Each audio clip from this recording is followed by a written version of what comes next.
معاویہ علی channel کو subscribe کریں and like کریں۔ تمام عالم اسلام کو آنے والا رمضان المبارک کا رحمت و مغفرت اور دوزخ سے نجات کا مہینہ مبارک ہو۔ بڑے افسوس کا مقام یہ ہے کہ امسال خاص کر ابتدائی دنوں میں وہ رونقیں اور وہ بہاریں جو رمضان المبارک کے مہینے میں ہم دیکھتے تھے، ان نظاروں سے ہم محروم رہیں گے، خاص کر ابتدائی دنوں میں، اور اللہ اپنی حکمتوں کو بہتر جانتا ہے۔ سب دن ایک سے نہیں ہوتے، جلد ہی خدا نے چاہا تو ہم رمضان کی بہاروں کو دیکھیں گے۔ 5 وقت کی نماز فرض ہے اور جماعت کی پابندی واجب۔ کبھی کبھی کسی عذر شرعی اور مجبوری کی بنا پر ہمارے مذہب میں جماعت چھوڑنے کی بھی اجازت ہے۔ ان مجبوریوں میں جان و مال، عزت و آبرو کا خطرہ بھی شامل ہے، لہذا میری گزارش ہے کہ حکومت کے اہلکاروں سے الجھنے کے بجائے جتنے لوگوں کی وہ اجازت دیں انہی کے ساتھ جماعتیں قائم کر لی جائیں۔ اللہ تعالیٰ کی عبادت، اس کا ذکر و شکر گھروں میں بھی ہو سکتے ہیں، اللہ سب کچھ جانتا، دیکھتا اور سنتا ہے اور اپنے کرم سے قبول فرماتا ہے۔ جہاں تک تراویح کی نماز کا تعلق ہے تو اپنے اسلام میں تراویح کی نماز نہ فرض ہے نہ واجب، البتہ سنت ضرور ہے، اور اس کی جماعت سنت کفایہ، جس کا مطلب یہ ہوتا ہے کہ اگر چند لوگ مسجد میں جماعت سے تراویح کی نماز ادا کر لیں، باقی اپنے گھروں میں نماز ادا کریں تو کسی پر کوئی عتاب نہیں اور کسی پر کوئی شرعی جرم نہیں۔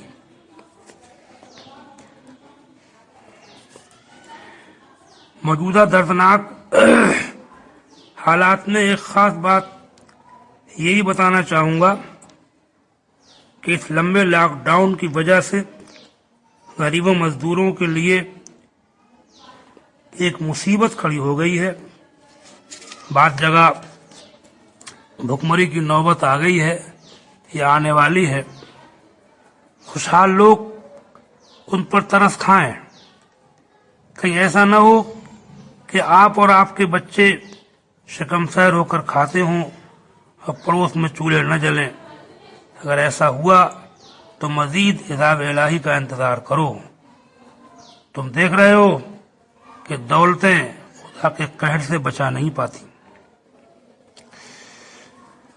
خاص کر ایسے لوگ جو شرمندگی کی وجہ سے اپنے گھر کی بدحالی اور تنگ دستی کا ذکر بھی نہیں کر سکتے،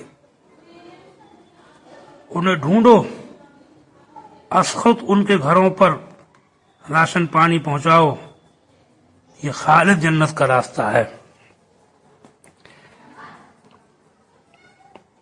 میں نے سنا ہے کہ بعض جگہ مسجدوں میں فنڈ ختم ہو جانے یا حالات کے پیش نظر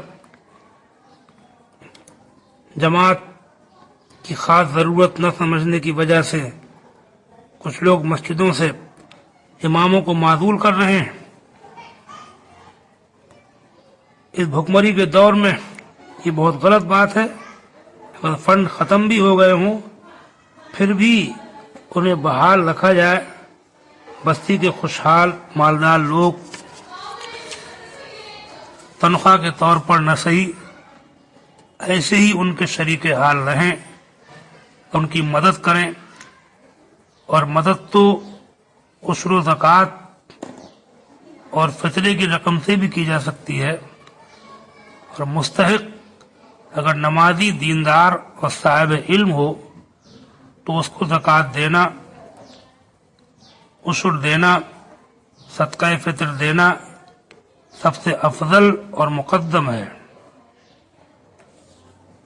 اور یہ زکوٰۃ کی رقم مستحق کو دینے میں ضروری نہیں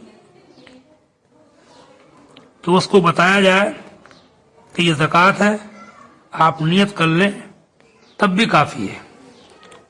اس کو نہ بتائیں کہ یہ زکوٰۃ ہے، آپ کے دل میں زکوٰۃ نکالنے کی نیت ہے، تب بھی آپ کی زکوٰۃ ادا ہو جائے گی۔ صدقہ فطر پہلے بھی ادا کیا جا سکتا ہے، لہذا جہاں تک ممکن ہو دیکھیے، اماموں کی مدد کیجیے۔ ایسے وہ حافظ لوگ، قرآن سنانے والے، جو بیچارے رمضان شریف کے منتظر رہتے تھے کہ رمضان میں اللہ تعالیٰ کے ذریعے سے لوگوں سے ہماری کچھ مدد فرمائے گا اور کوئی ذریعہ آمدنی ہو جائے گا، ان کو بھی دیکھیے اور ان کے حالات کے شریک رہیے، ان کا تعاون کیجیے۔ اس کے علاوہ دکانوں کے مالکوں سے میں گزارش کروں گا کہ موجودہ حالات میں وہ غریب دکانداروں سے کرائے وصول نہ کریں، معاف کر دیں۔ یوں ہی مکانوں کے مالکان حضرات نادار کرایہ داروں پر رحم کھائیں، اللہ ان پر رحم فرمائے گا۔ حدیث پاک میں ہے، رحم کرنے والوں پر اللہ تعالیٰ رحم فرماتا ہے، تم زمین والوں پر رحم کرو، اللہ تم پر رحم کرے گا۔ اس وقت جو امیر و غریب سب بے حد پریشان ہیں، اس کی ایک خاص وجہ یہ بھی ہے کہ دنیا میں ظلم و زیادتی اور بے رحمی بہت بڑھ گئی ہے۔ جہاں جس کا داؤں لگ رہا ہے وہ چوکتا نہیں۔ کچھ لوگ ایسے بھی ہیں کہ جو یہ سوچ رہے ہیں کہ ہم گھٹ جائیں گے، کروڑ پتی ہیں، 90 لاکھ تک رہ جائیں گے، 10 لاکھ والے ہیں 9 لاکھ تک رہ جائیں گے، اس میں کچھ کمی نہ ہو جائے۔ جو ان کی بھول ہے وہ اپنے کو گھٹتا ہوا نہ دیکھیں، بلکہ یہ ان لوگوں کو یاد کریں کہ جن لوگوں کے پاس 2 وقت کی روٹی بھی نہیں ہے۔